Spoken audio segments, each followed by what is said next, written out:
چھوٹے تھے تو لڑائی ہوتی تھی، ایک کہتا تھا ماں میری ہے، دوسرا کہتا تھا نہیں ماں میری ہے،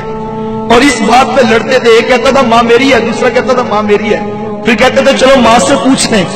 تو ماں پھر ہنس کے دونوں کو ٹال دیتی تھی، کیونکہ اسے پتا تھا کوئی وقت اور بھی آئے گا، تو وہ ہنس کے دونوں کو ٹال دیتی تھی۔ ایک زمانہ کا لڑائی یہ تھی ماں میری ہے، ماں میری ہے،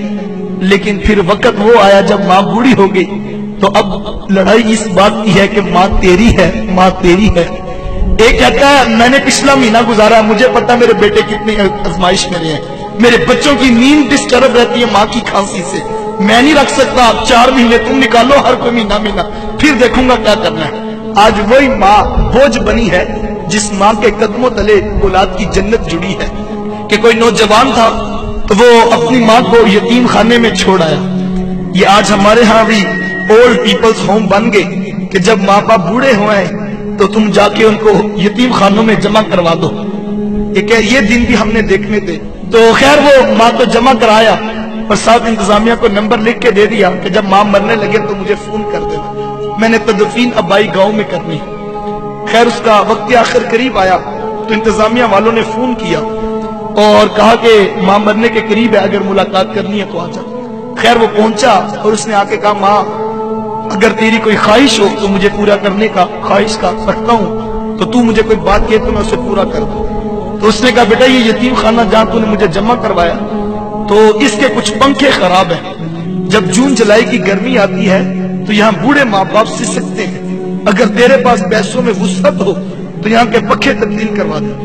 تو کہنے لگا کہ ماں اب میں پنکھے تبدیل کروا بھی دوں تو تجھے کیا فائدہ، تو پہلے بتایا ہوتا تو میں تبدیل کروا دیتا، تجھے بھی فائدہ ہو جاتا، اب میں تبدیل کروا بھی دوں تو تجھے کیا فائدہ۔ اب ماں کی محبت کیا ہوتی ہے۔ اس نے کہا بیٹا مجھے پنکھے اپنے لیے نہیں چاہیے، میں تو ڈرتی ہوں کل جب تو بوڑھا ہوگا تیری اولاد تجھے یہاں نہ چھوڑ جائے، اور مجھے قبر میں بھی نیند نہیں آئے گی، میرے لال کو گرمی لگ رہی ہے، مجھے پنکھے اپنے لیے نہیں چاہیے، مجھے تو تیرے لیے چاہیے۔ وہ کوئی بوڑھا باپ تھا نا، وہ موبائل اٹھا کے موبائل والے کے پاس چلا گیا اور اسے کہنے لگا بیٹا یہ موبائل ٹھیک کر۔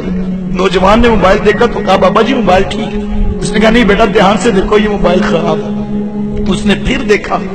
تو کہا بابا جی موبائل بالکل ٹھیک ہے۔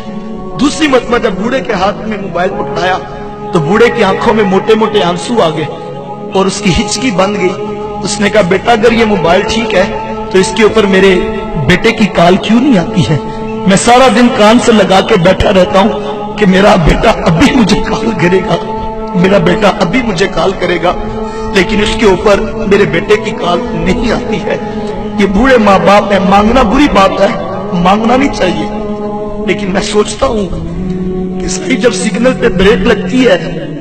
جھکی ہوئی کمر پہ بوڑھا ہاتھ تیرے شیشے کے دروازے کے آگے جب ایسے آتا ہے تو دل میں خیال تو آتا ہے آخر یہ 60 سال کی بھائی ہے، کوئی اس کی بھی اولاد ہوگی، کوئی اس کا بھی بیٹا ہوگا، لیکن یہ آج سڑک پر بیٹھ کر مانگنے پہ مجبور ہے۔ ماں باپ کیا مانگتے ہیں تم سے؟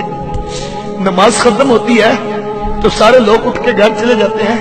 ایک 60 سال کا بوڑھا مسجد میں بیٹھا رہتا ہے، اس کو اٹھ کے گھر نہیں جاتا، کیوں؟ تو اس کو پتا میری گھر میں کس کو ضرورت ہے، وہ مسجد کے قاری صاحب کے پاس بیٹھ کے وقت گزار لیتا ہے، وہ اپنے بیٹوں کے پاس نہیں جاتا۔ 4 بیٹے بیٹھے ہوں گھر میں کسی بات پہ مشاورت ہو رہی ہو، ہر کوئی آگے بڑھ کے اپنے دل کی رائے دیتا ہے، لیکن ایک بوڑھا باپ ہے جو چپ بیٹھا ہے، وہ نہیں بتاتا اپنے دل کی بات، کیوں؟ اسے پتا میری باپ کی کیا حیثیت اور کیا اوقات ہے۔ جب ماں باپ یہ سوچے کہ 2 دن سے ماں سوچ رہی ہے میری دوائی رکی ہے اور میں کس بیٹے کو کس طرح کہوں کہ بیٹا میری دوائی ختم ہے اور میرے جوڑوں میں درد بڑا بڑھ گیا، وہ ماں کہتی بیٹا میں کیا کروں، میں مجبور ہوں کہ میرے سے چلا بھی نہیں جاتا اور میں لفظ سوچتی ہوں کہ میں تمہیں کیسے کہوں۔ وہ جو باہر بیٹھ کے 2000 کا دوستوں میں ڈنر کر کے آ جاتا ہے، ماں کی دوائی کی خبر لینے کے لیے اس کے پاس نہ وقت ہے نہ اس کے پاس سوچ ہے۔ میں نوجوانوں سے کہتا ہوں آج تمہیں برا لگتا ہے، تم کہتے ہو میں نے یہ کرنا ہے میں نے وہ کرنا ہے، تمہیں ماں باپ کا ٹوکنا برا لگتا ہے، صاحب ایک وقت آئے گا جب گھر سے 4 پائی اٹھ جائے گی، وہ 4 پائی جو تجھے بڑی بری لگتی تھی تو نے اٹھا کے سین میں رکھ دی تھی، میرے بچوں کی نیند ڈسٹرب ہوتی ہے، ایک وقت آئے گا وہ 4 پائی جب اٹھ جائے گی